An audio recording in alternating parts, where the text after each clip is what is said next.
There are seasons in a man's life when heaven seems strangely silent, when friends grow distant, when familiar comforts lose their taste, and the soul feels as though it has been led into a wilderness not of its own choosing. You call it isolation. You name it abandonment. You wonder, in the quiet hours of the night, whether you have been forgotten. Yet what if this very solitude is not a punishment, but a preparation? To be chosen has never meant to be crowded. Throughout the great story of faith, the pattern remains unchanged. Before elevation, there is separation. Before revelation, there is retreat. The seed does not complain when it is buried, though burial feels suspiciously like death. It lies alone in the dark earth, unseen, pressed on every side. Yet it is precisely there, hidden, covered, and cut off from the light, that life begins to break open within it. You are not being isolated because you have failed. You are being isolated because you are being fashioned. God does not build generational breakthroughs in the marketplace of noise. He shapes them in the quiet workshop of obscurity. For it is in isolation that motives are purified. It is in loneliness that dependence is clarified. When the applause fades and the voices diminish, you begin to hear another voice, steady, patient, and unyielding in its love. Consider this carefully. If your calling is to alter the spiritual climate of your family line, to interrupt patterns of defeat, fear, or compromise that have traveled silently from one generation to the next, would such a task require only talent, or would it require transformation? Transformation rarely occurs in crowds. The isolation you resent may in fact be the shield you require. There are battles assigned to your name that cannot be fought with divided loyalties. There are revelations meant for your ears alone. If God intends to establish a breakthrough through you, something that will echo beyond your own lifetime, then he must first ensure that your foundation can carry the weight of such glory. Loneliness reveals what companionship often conceals. It shows you where you seek approval, where you depend too heavily on human affirmation, where your identity is tangled in the opinions of others, and gently, sometimes painfully, these attachments are loosened, not to harm you, but to free you. For a generational breakthrough is not merely a blessing for you. It is a doorway. When a door is about to open, there is often a moment of stillness before the hinge turns. A sacred pause, a gathering of unseen forces aligning at the threshold. What you interpret as delay may be divine alignment. What you interpret as isolation may be insulation, protection from distractions that would dilute your assignment. You are being taught to stand without leaning. You are being trained to hear without echo. You are being strengthened in private so that when the door opens in public, you will not crumble beneath the weight of answered prayer. If the breakthrough truly is at the door, then the preparation must be just as near its completion. Doors do not open for those who are merely eager. They open for those who are ready. And readiness is not born in comfort, but in consecration. So do not despise this season. The quiet room, the reduced circle, the unanswered messages, the long evenings of reflection. These are not signs of rejection.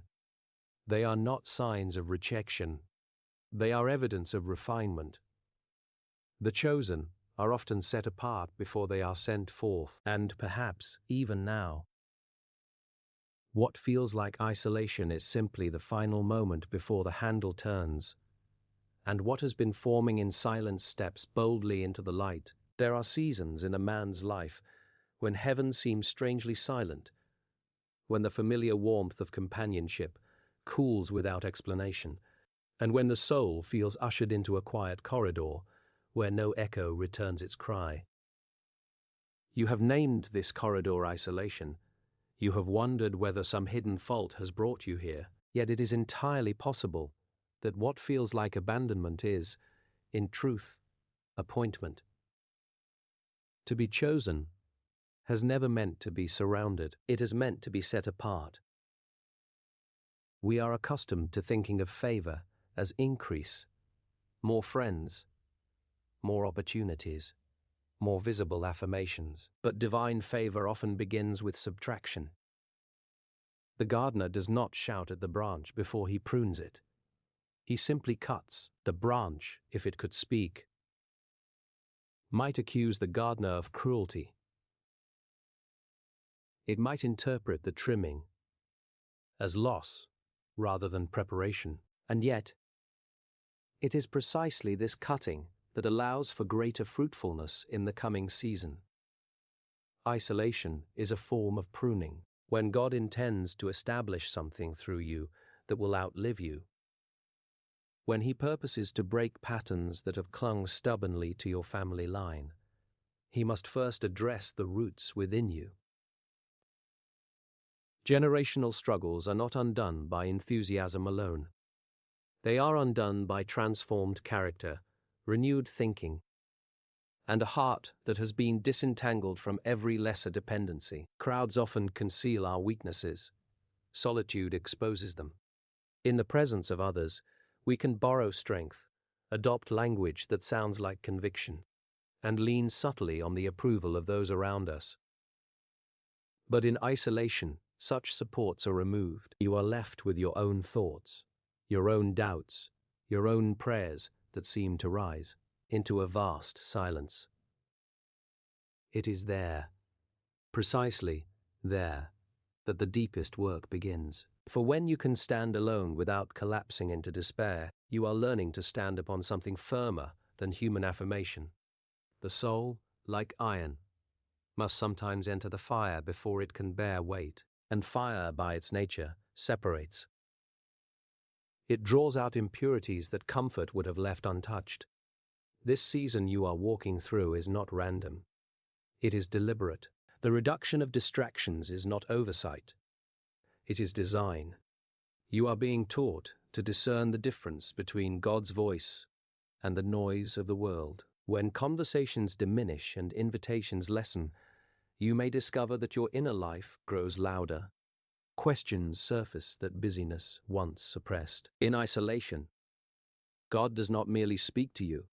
He reveals you to yourself, and this revelation, though uncomfortable, is mercy. If a generational breakthrough is truly at your door, then you must be capable of sustaining it.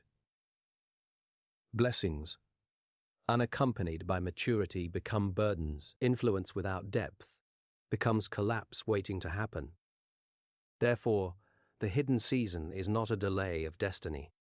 It is its foundation. Consider the weight of what you are asking for. To interrupt cycles of fear, poverty of spirit, compromise, or spiritual indifference that have traveled quietly from parent to child, such a calling demands stability. It demands clarity. It demands a heart that no longer trembles at rejection, nor swells at praise. Isolation trains you in this steadiness. In the quiet, you discover whether your faith is anchored in circumstances or in conviction. You learn whether your hope depends upon visible progress or upon unseen promises. You find out, perhaps to your surprise, that you are stronger than you imagined. Not because you feel strong, but because you remain when lesser motivations would have driven you away. What you interpret as shrinking may in fact be strengthening. The door of breakthrough does not open for the merely impatient. It opens for the prepared, and preparation is seldom comfortable. It is the narrowing of focus, the refining of desire, the steady chiseling away of everything that cannot withstand the weight of answered prayer. Thus, your isolation is not evidence that you have been set aside. It is evidence that you have been set apart. And when the time comes for the door to turn upon its hinge, you will not step through as someone desperate for validation, but as someone anchored, formed, and ready to carry what previous generations could not. If you are to understand this season rightly, you must grasp the deeper truth. God does not build generational breakthroughs in the marketplace of noise. He shapes them in the quiet workshop of obscurity. The world celebrates visibility. Heaven cultivates depth, and depth, by its very nature, requires stillness. Noise is intoxicating. It persuades you that movement is progress and attention is approval. Yet noise rarely transforms a soul. It distracts it. In the constant hum of conversation, expectation, and comparison, a man may appear to grow while remaining inwardly unchanged. He may gather influence without acquiring integrity. He may speak loudly without ever having listened deeply. Obscurity removes these illusions. When you are hidden, when your efforts seem unnoticed and your name unmentioned, you are confronted with a question far more searching than any public test. Why do you continue if there is no applause, no immediate reward, no visible evidence that your obedience matters? Will you still obey? It is in obscurity that motives are sifted. In public, it is easy to mistake admiration for affirmation from God. But admiration is fickle. It rises and falls with opinion. The workshop of obscure, it strips away the craving for such unstable currency. There, your obedience must be rooted in conviction rather than recognition. You begin to act, not because you are seen, but because you believe. And belief forged in silence becomes unshakable. Generational breakthroughs demand this kind of faith. To alter the trajectory of a family line, to interrupt inherited fears, habitual compromises, or silent agreements with defeat, requires more than enthusiasm. It requires a heart convinced of truth, even when circumstances appear unchanged. Such conviction cannot be manufactured in the glare of public attention. It is cultivated slowly, deliberately, in hidden places. Obscurity is not wasted time. It is concentrated formation.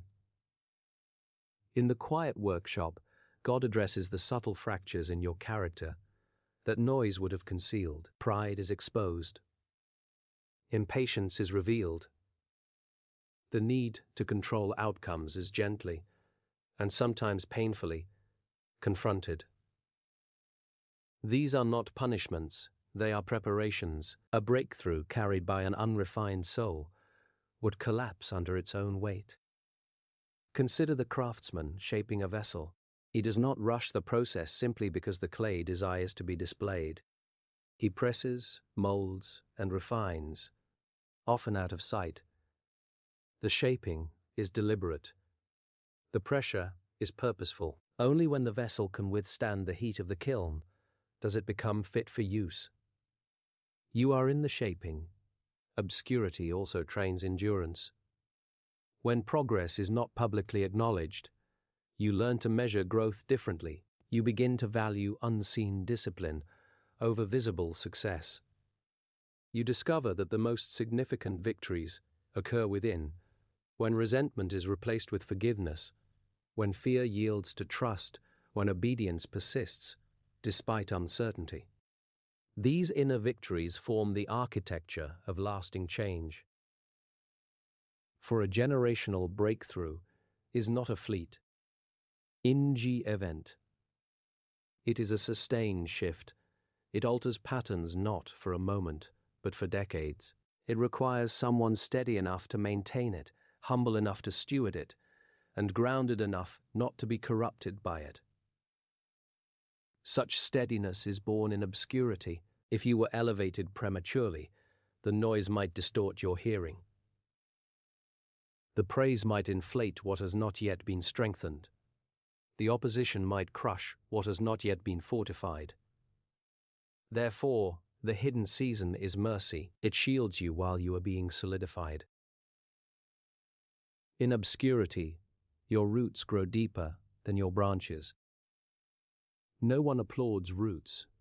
They remain unseen, buried, uncelebrated. Yet when storms arrive, and they always do, It is the depth of the roots that determines survival. So do not misinterpret the quiet workshop as insignificance. You are not forgotten. You are being formed. The noise has lessened so that your foundation may deepen. The spotlight has dimmed so that your character may strengthen. And when the time comes for visibility, it will not be noise that sustains you, but the quiet convictions forged when no one else was watching. Loneliness reveals what companionship often conceals. When you are surrounded, it is remarkably easy to borrow certainty from the confidence of others. Their enthusiasm steadies you. Their approval reassures you. Their presence distracts you from questions that would otherwise demand an answer.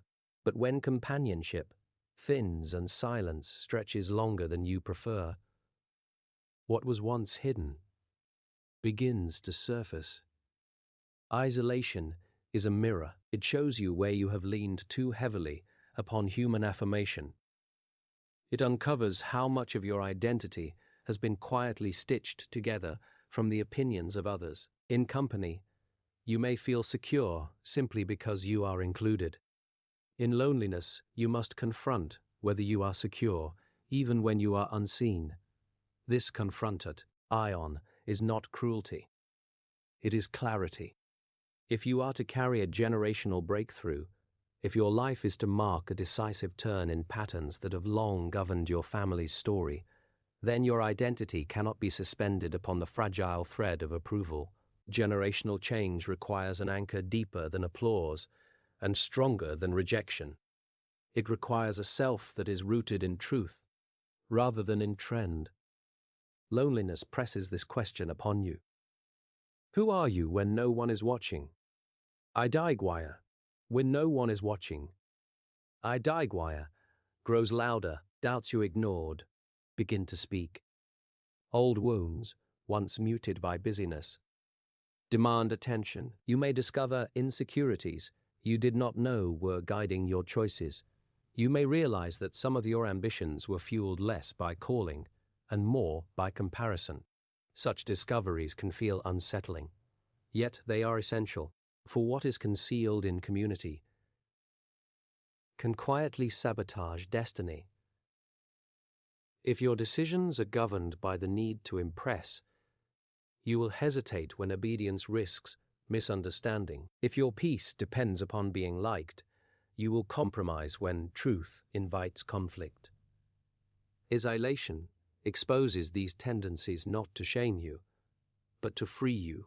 In the quiet, you begin to untangle your worth from your visibility. You learn to sit with yourself without reaching for distraction. You learn to pray without the comfort of immediate confirmation. You learn to trust without constant reassurance. And in this slow, sometimes painful process, a sturdier self emerges. One less dependent upon human affirmation and more attuned to divine conviction. Loneliness also teaches discernment. When you are no longer surrounded by many voices, you become more sensitive to the subtler ones. You begin to notice which thoughts produce fear and which produce faith. You grow more aware of the difference between impulse and instruction. What once felt like emptiness gradually becomes attentiveness. It is in this attentiveness that transformation deepens. A generational breakthrough cannot be sustained by someone perpetually swayed by opinion. It requires a person who has faced their own vulnerabilities and chosen truth over comfort.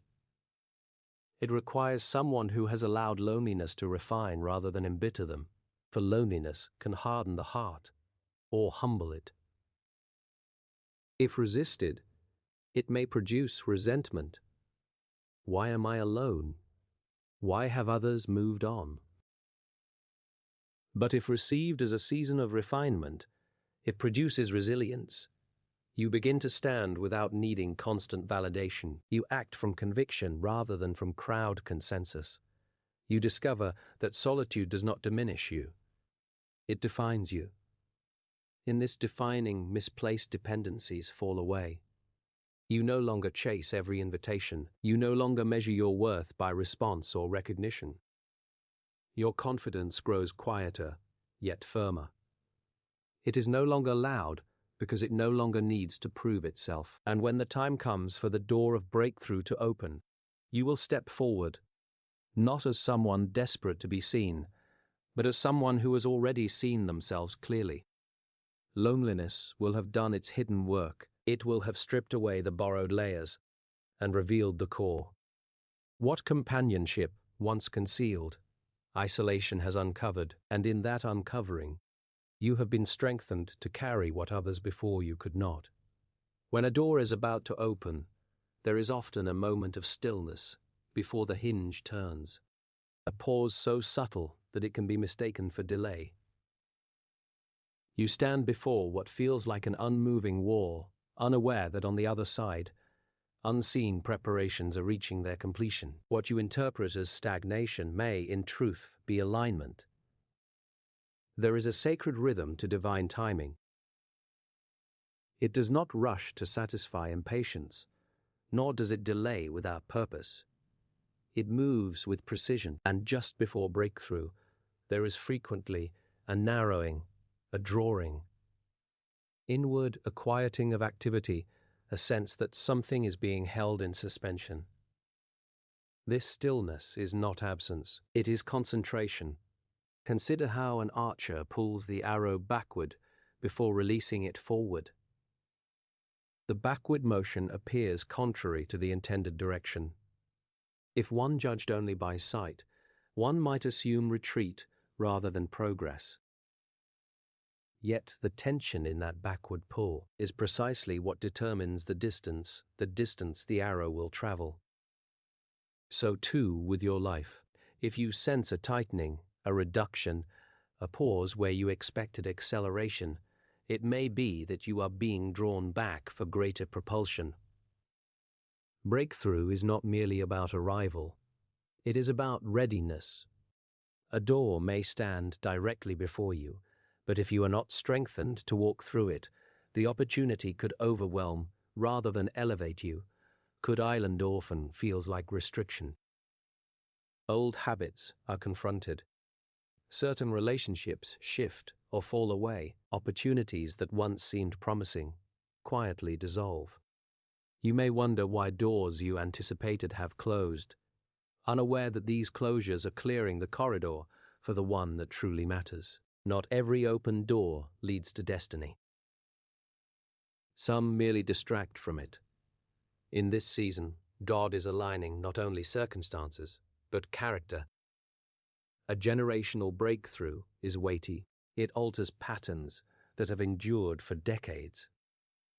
It challenges assumptions long accepted as normal.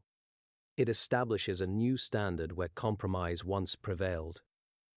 Such change demands a person who has been internally ordered before being externally elevated. Alignment brings order. What once consumed your attention loses its urgency.